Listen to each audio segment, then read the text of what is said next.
Good morning and welcome back to Good Morning Tobago right here on Tobago Updates. I am your host, Shenell Felix. Guys, we continue our discussions this morning with Minority Leader Kelvon Morris.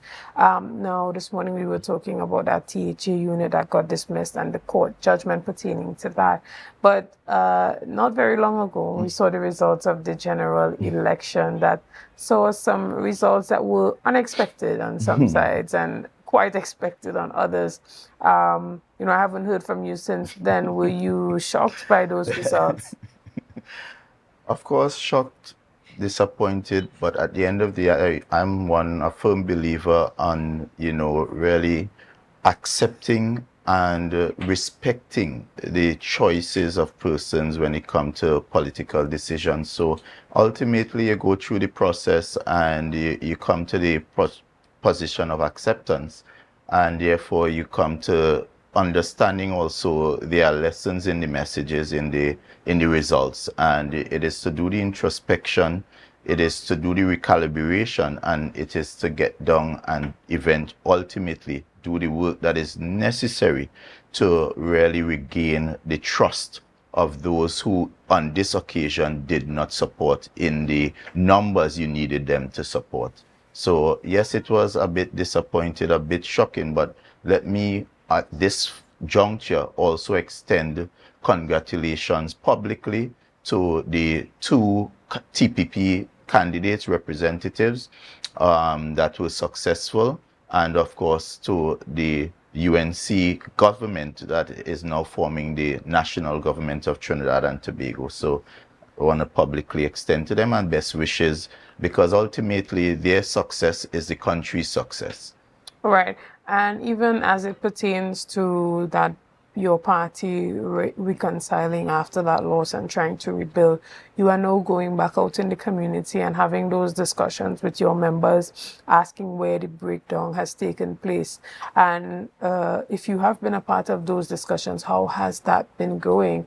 And tell us about more of that type of community consultation. So I've not yet been able to participate in those conversations. So there have been two that have gone before, but from my understanding, they have gone really well, because the objective ultimately is one, to report to our membership, have them have a clear sense of where we are, because one of the good things of an election, it is one of the best polls you can ever get as to what are the sentiments and where you are positioned as a political institution. And therefore it gives us an opportunity to allow our members to recognize that all is not lost. Although we lost both seats, there were some signs of recovery, because when you do the extrapolation of the data, it shows that notwithstanding that we lost, if it was a T.H.A election and all things being equal, we would have won 5 seats. We would have competed very closely in 3 to 4 seats, and therefore coming from a 14-1 overwhelming defeat in 2021 to now be at this position 6 or 8 months away from an election is not too bad of a place to be, and therefore it just tells you there's work to be done. And that's why these conversations are extremely important, because it allows you genuine communication with the membership for them to tell you how they feel, what they think you're doing good, what you're not doing good, what they would like to see more of, and even for you now to make the adjustments going along. Do you think the close defeat in Tobago West is a positive motivating factor for PNM supporters to come out and vote in the next T.H.A election? Well, I think it does provide that sense of motivation, because notwithstanding that we lost, you're now understanding that you really have majority district support in the West, because the West carries about 8 seats. And when you do the extrapolation of the data, you would have won 5 of the 8 seats. So that in itself is positive, and therefore it really motivates the people to really come out, be part of the rebuilding process. And I want to make a special plug to our young Tobagonians who at this point, after supporting a party of young people, might still feel disillusioned. You have an opportunity to be part of the People's National Movement that is now led by young people like yourself with fresh ideas, willing to do things differently and better.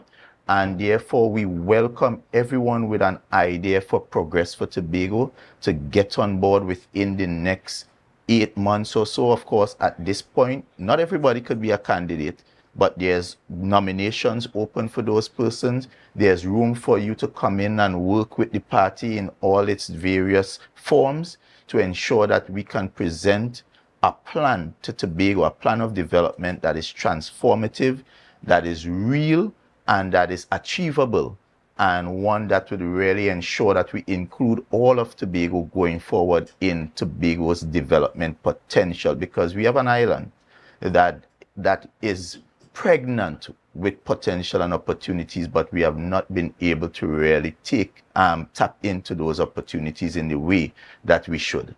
Right, and there's a saying that when the average Tobagonian is dissatisfied, they vote for someone else. But when the PNM supporters are dissatisfied, they just don't vote. How do you reconcile this type of ideology that exists within the Tobago voting system? So I think that is why we are doing the reaching out, genuine reaching out to our membership, because we understand even when you look at the numbers, and you see the drop off in PNM support, it's not necessary that all the members or supporters or persons who voted have just gone across to alternative parties, but it is really one where they are withholding, in some instances, their support. And it's really to unlock and engage them to find out why. What are the things that you are not comfortable with? And how do we build back that trust and rebuild that relationship to ensure going forward that we regain your support? So you're very correct, because even when you look at the results in this election, it is not so much that Tobagonians came out and voted overwhelmingly for the TPP, but it was more a situation where perhaps the national issues of back pay and salary review commission, especially given, and this is a point I think is important in Tobago space, that a lot of our workers are public servants and daily paid, daily rated workers, and they are PSA and NUGFW who perhaps did not take the 4%, so they would not have had a back pay for a while. So the national issues perhaps trump the T.H.A issues, but if you look at what the PDP got in 2021 to what the TPP got, you would see a drop off even in their support. Understood. Well, we want to thank you so much for being here this morning and for offering those perspectives. And guys, we want to thank you so much for being a part of this morning's discussions. We want to thank you for your likes, your shares, and your comments, and all that you have been doing and continue to do to make Tobago Updates the #1 broadcaster here on the island of Tobago. Again, I am Shenell Felix, and have a great day.